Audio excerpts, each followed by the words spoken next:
Meus queridos irmãos, se falei de João Batista, que sua mensagem era uma mensagem de arrependimento e não de remorso, é bom lembrar também que a mensagem de João Batista, ela nos mostra que este personagem, este homem que Deus usou 400 anos que não havia uma voz profética, nos faz entender também que na sua mensagem, e que João Batista não apenas tinha uma mensagem, mas João Batista também era aquele servo de Deus que tinha, em segundo lugar, a autoridade.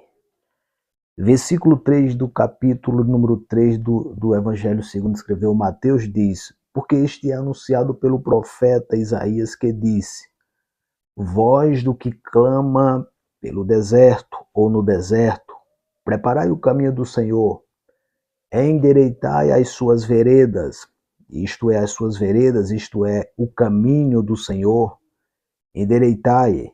E este João disse que tinha as suas vestes de pelos de camelo e um cinto de couro e em torno dos seus lombos e alimentava-se de gafanhotos. Observe que se João tinha uma mensagem, ele também tinha autoridade. E qual era a autoridade que João tinha? O próprio Senhor disse que João Batista veio na autoridade de Elias. E você já parou para imaginar e para pensar que quando Cristo fala que ele veio na autoridade de Elias, não quer dizer que o espírito de Elias veio e se incorporou em João. É de forma alguma. Isso nós entendemos com base na palavra de Deus. O próprio texto nos revela, nos mostra, que fala da mensagem que Elias pregava. Isso fala da mensagem de julgamento que Elias tinha. E era a mesma mensagem de julgamento que João Batista tinha quando João diz que ele tem um machado, né?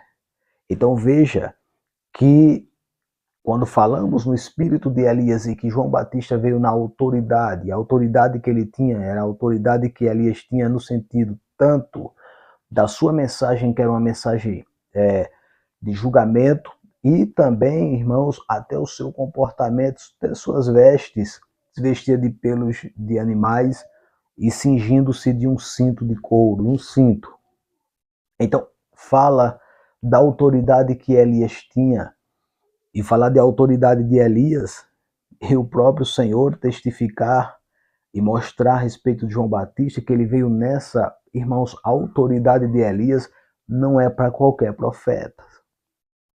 Já observou a autoridade que Elias tinha? Segundo de Reis, se não me falha a memória, capítulo de número 1, que fala a respeito do rei Acasias, aquele homem que caiu das grades de um quarto alto que se encontrava na cidade de Samaria, e aquele homem que, tendo um Deus todo-poderoso na sua cidade, tendo aquele que fez os céus e a terra, que é o Criador, que é o provedor, que é o Todo-Poderoso, e deixou de consultar esse Deus para consultar a Baal-Zebu, a um deus de Ecrom que se encontrava em Ecrom.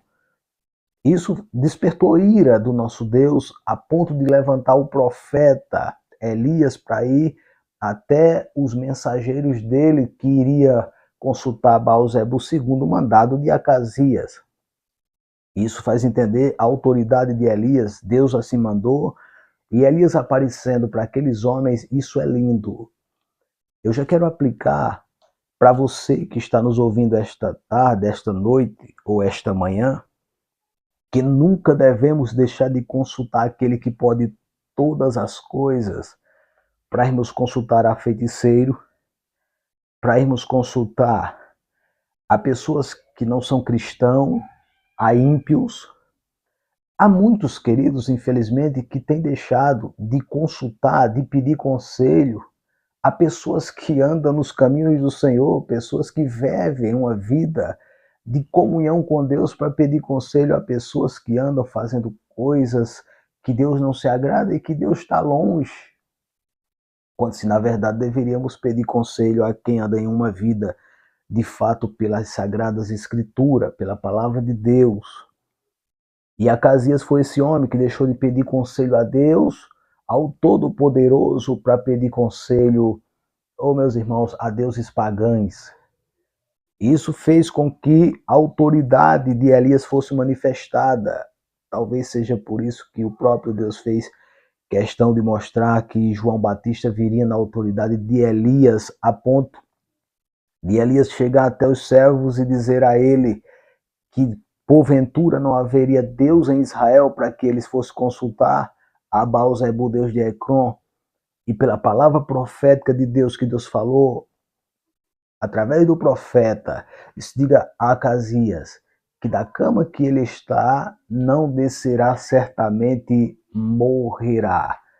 E nos chamam a atenção que não demorou para os soldados voltar e o rei, quando olhou e viu eles vindo tão rápido, chegou ao ponto de lhe perguntar o que houve-se.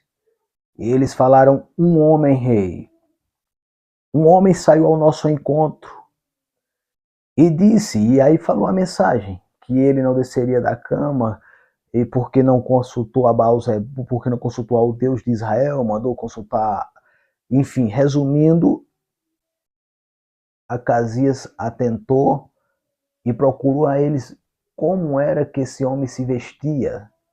E eles falaram, ele se vestia de pelos de animais e estava cingido com um cinto de couro, com um cinto cingido. E o rei aqui entende, meus irmãos, sem ver, com os olhos físicos, mas o testemunho de Elias, a maneira que ele andava, a maneira que ele falava, o seu comportamento fez com que o rei entendesse que de fato era Elias, e o rei Acasias disse: é Elias o tisbita, porque as vestes também falam. As nossas roupas, o nosso comportamento, a nossa vida vai nos mostrar os traços, de fato, do que eu e você somos diante da sociedade, diante do povo. Diante de todos vão saber e, de fato, entender quem somos. É Elias o tisbita. Louvado seja Deus. Então, meus queridos irmãos, aqui nós observamos que mesmo o rei, com a mensagem enviada por Deus para a sua vida, ele não atentou a ponto de mandar buscar Elias forçado. E mandando um soldado ou um capitão e 50 homens para trazer Elias à força, como se a Bíblia, como se não entendia as escrituras, se ele entendesse, poderia compreender que a Bíblia diz que não é nem por força, nem por violência, mas pelo meu espírito. E ele mandou buscar Elias à força, um capitão e 50 homens para trazer um profeta de Deus. Mas quando esses homens chegam diante